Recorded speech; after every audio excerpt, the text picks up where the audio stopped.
Magandang araw sa inyo mga kaibigan. Itong ating almusalita sa araw na ito. Ang ebanghelyo natin ay Matthew 5:13 to 16.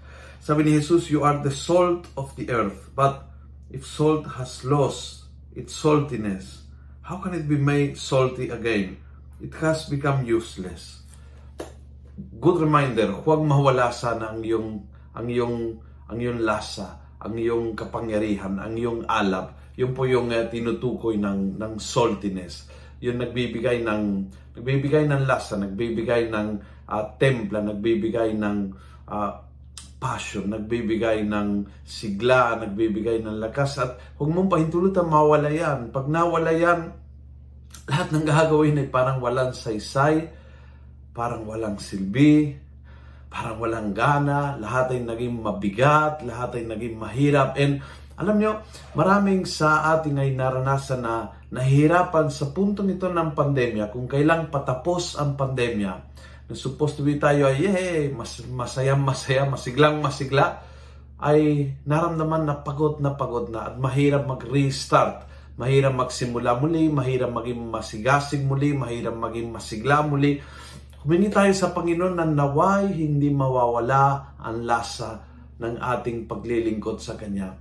Yung pagiging maalab ng ating pagsunod sa Kanya, hindi mawawala. Sabi ng Panginoong, huwag niyong pahintulutan na mawala. Ibig sabihin na it's not just a feeling kung mayroon o walang alab. It's a decision na makakaroon ako ng passion. Kahit minsan hindi ko maramdaman, I will put the same amount of energy or more para maging maalab ang aking paglilingkod.